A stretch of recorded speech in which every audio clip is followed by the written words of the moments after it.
అందరికీ నమస్కారం. Welcome back to Raji kitchen and vlogs అండి. సో చూస్తున్నారు కదండీ, ఈరోజు మన రెసిపీ వచ్చేసి మటన్ తలకాయ కర్రీ అండి. టేస్ట్ అయితే మాత్రం యమ్మీ ఉంటుంది అండ్ స్పైసీ ఉంటుంది అండి. సో ఒకసారి అయితే ఎలా తయారు చేయాలో ఒకసారి అయితే చూసేద్దాము. చూస్తున్నారు కదండీ, మటన్ తలకాయని ఇలా క్లీన్ చేసుకోవాలి మీరు. పీసెస్ అనేవి పెద్దగా ఉంటే కనుక మీరు చిన్నగా కట్ చేసుకోండి. లేదు కరెక్ట్‌గా ఉంటే అలానే ఉంచొచ్చు. బట్ దీంట్లో చాలా వేస్ట్ ఉంటుందండి. చాలా క్లీన్ చేసుకోవాలి. క్లీనింగ్ మాత్రం చాలా ఇంపార్టెంట్ అండి. అండ్ వచ్చేసి నేను చిన్న తలకాయ తీసుకున్నానండి. సో దీనికోసమైతే నేను కుక్కర్‌లో వండకుండా మామూలుగానే వండుతున్నాను. మీరు ఒకవేళ పెద్ద తలకాయ తీసుకున్నట్టయితే గనక ఖచ్చితంగా కుక్కర్‌లో వండాలండి. ఎందుకంటే దాని మీట్ కొంచెం గట్టిగా ఉంటుంది కాబట్టి.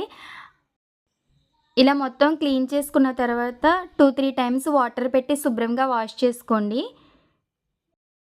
వీడియో లెంత్ ఎక్కువ అవుతుందని నేను కడిగేది అదంతా చూపించలేదండి. సో మీరు శుభ్రంగా క్లీన్ చేసుకున్న తర్వాత కర్రీకి అయితే ఒక పాత్ర పెట్టుకొని అది హీట్ అయిన తర్వాత ఆయిల్ అయితే యాడ్ చేసేయండి. ఆయిల్ హీట్ అయిన తర్వాత 2 పెద్ద సైజు ఉల్లిపాయలు, 4 పచ్చిమిర్చి తీసుకోండి. ఇవి కలుపుకుంటూ ఫ్రై చేసుకోవాలి. దీంట్లోనే ఉప్పు కూడా యాడ్ చేస్తున్నాను. పసుపు కూడా యాడ్ చేశానండి. సో చూస్తున్నారు కదా, ఇలా గోల్డెన్ బ్రౌన్ కలర్ వచ్చేంత వరకు కూడా ఫ్రై చేసుకోవాలి. ఉల్లిపాయలు బాగా ఫ్రై అయిపోయిన తర్వాత మీట్ కూడా వేసేయండి దీంట్లో. వేసి మొత్తం కలిసేలాగా ఒకసారి కలపండి. దీంట్లోనే అల్లం పేస్ట్ కూడా యాడ్ చేస్తున్నానండి. అల్లం పేస్ట్ వేసిన తర్వాత మొత్తం కలుపుకొని మూత పెట్టేసి నీళ్ళు ఎగిరేంత వరకు కూడా దాన్ని మనం ఉడికించుకోవాలండి. సో చూస్తున్నారు కదా, నీళ్ళు మొత్తం ఎగిరిపోయినాయండి. సో ఈ స్టేజ్లో మనం మీ స్పైస్కి తగ్గట్టు కారం అనేది యాడ్ చేసుకోండి. కారం యాడ్ చేసిన తర్వాత మొత్తం కలిసేలాగా ఒకసారి కలపండి. దీంట్లోనే వాటర్ యాడ్ చేసిన తర్వాత ఒకసారి మిక్స్ చేయండి.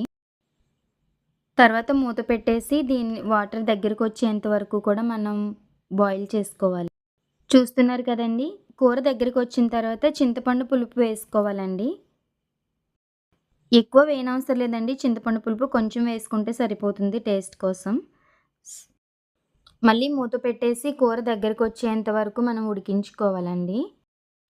కూర దగ్గరికి వచ్చిన తర్వాత దాంట్లో కరివేపాకు, మనం చేసి పెట్టుకున్న మసాలా కూడా యాడ్ చేసుకోండి. చూస్తున్నారు కదండి, కర్రీ అయితే ఇలా రెడీ అయిపోయింది మనకి. దీంట్లో కొత్తిమీర యాడ్ చేసుకుని కావాలి అని అనుకుంటే మీరు ఈ స్టేజ్లో కూడా గ్యాస్ ఆఫ్ చేసుకోవచ్చు. లేదు అనుకుంటే కనుక ఇంకా దగ్గరికి కూడా రానియొచ్చు. నేనైతే కనుక ఇంకా దగ్గరికి వచ్చేంత వరకు ఉంచుదామని ఆఫ్ చేయలేదండి. చూస్తున్నారు కదండి, నేను ఇంత ఫ్రై లాగా ఇంత దగ్గరికి వచ్చేంత వరకు కూడా ఉంచాననమాట. సో అది మీ టేస్ట్ని బట్టి మీరు అడ్జస్ట్ చేసుకోండి ఎలా అనేది. సో ఎంతో టేస్టీ అండ్ స్పైసీ మటన్ తలకాయ కర్రీ మీకు ఎలా అనిపించిందో కామెంట్ చేయండి.